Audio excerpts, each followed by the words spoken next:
Fala galera, beleza?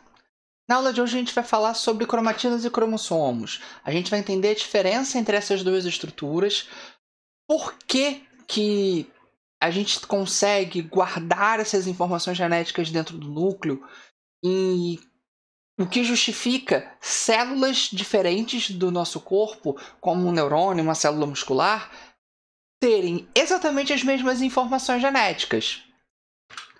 Primeiro, quando eu falo de cromatina está sempre associada a uma outra estrutura que a gente chama de nucleossomo. Não confunda cromatina, nucleossomo com cromossomo. Cromossomo a gente vai falar um pouco mais à frente. Quando a gente trata de nucleossomo, eu estou falando da união que eu tenho entre os filamentos de DNA e histonas. Histonas são proteínas enoveladoras. Por que isso é importante?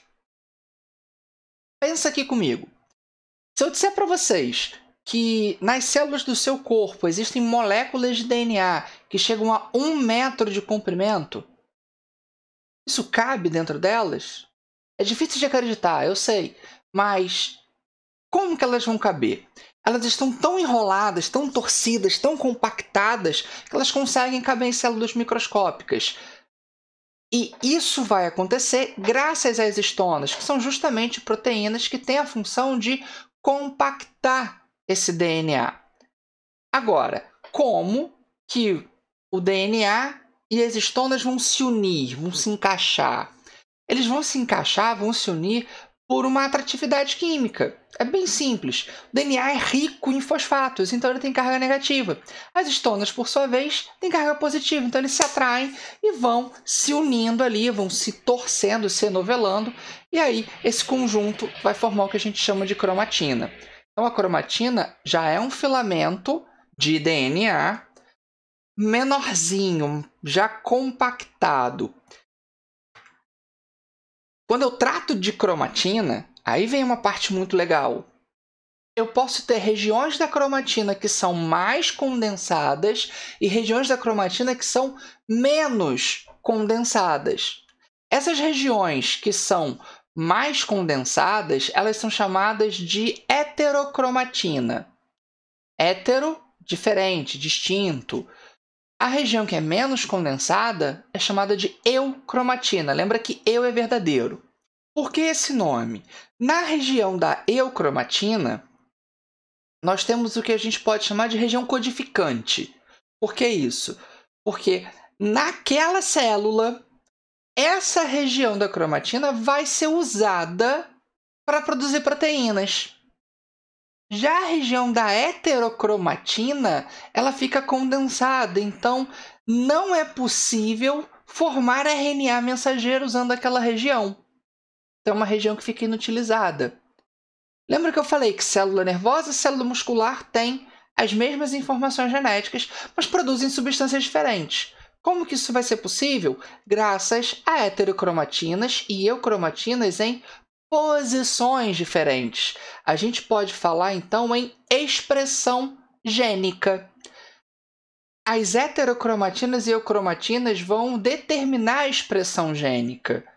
Eu tenho células diferentes de um mesmo indivíduo com as mesmas informações produzindo substâncias diferentes, porque elas têm regiões diferentes que estão ativas ou inativas. Agora, ainda pensando na cromatina, ela vai ter níveis diferentes de compactação. Ela pode estar associada ali naquele grupo de histonas e DNA. Então, o primeiro nível ele é bem pequenininho, a gente está falando só de 8 histonas associadas ao DNA. Esse conjunto de octâmeros ele vai formando uma estrutura um pouco maior. Depois vai formando estruturas em alça, até chegar no que a gente chama de cromossomo. Então, se a gente olhar aí, preste atenção nessa imagem aqui, que ela é bem importante. Eu tenho o cromossomo que é altamente condensado. Tá? Ele é muito torcido. O cromossomo eu consigo observar na célula. Quando eu olho a célula no microscópio, cromossomos eles são observáveis. Por que eles têm esse nome? Cromossomos. croma, cor. Eu consigo usar um corante para deixá-los mais facilmente observáveis ao microscópio.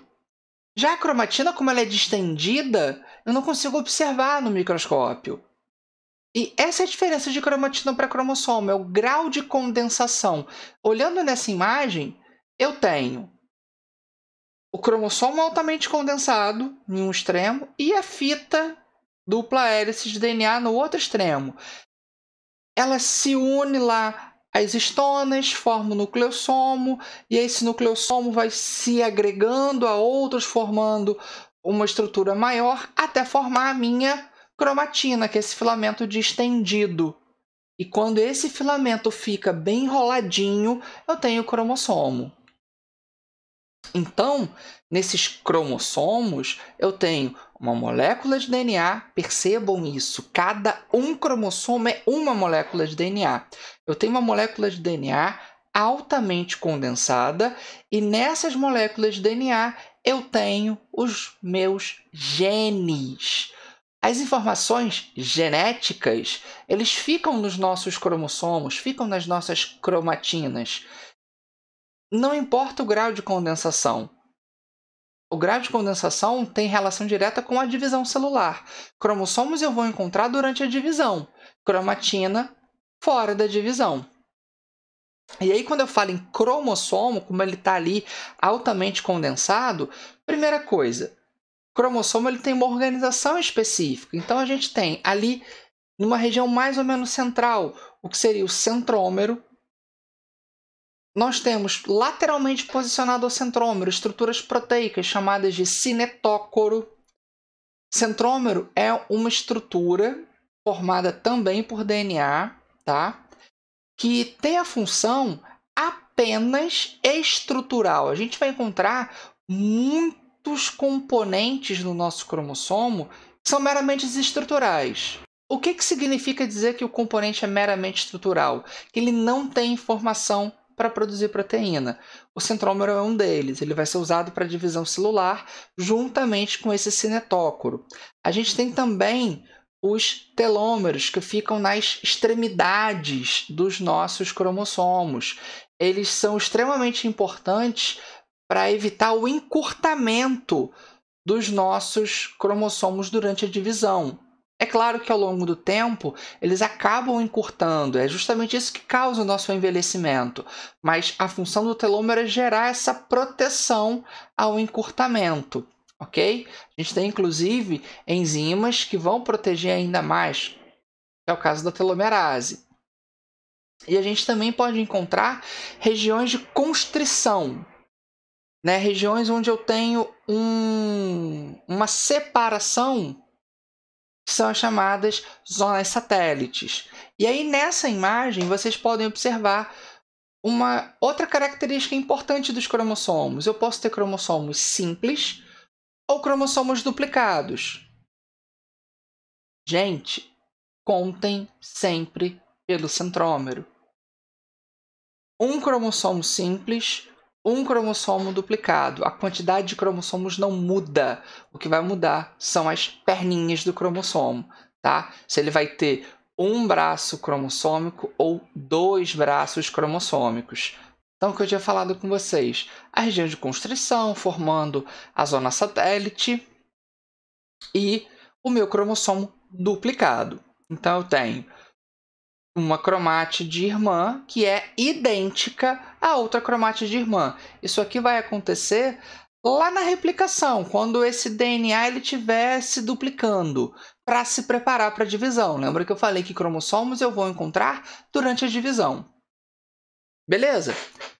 A gente se vê na segunda parte da aula de cromatinas e cromossomos. Espero vocês. Lembra de se inscrever no canal, hein? Valeu!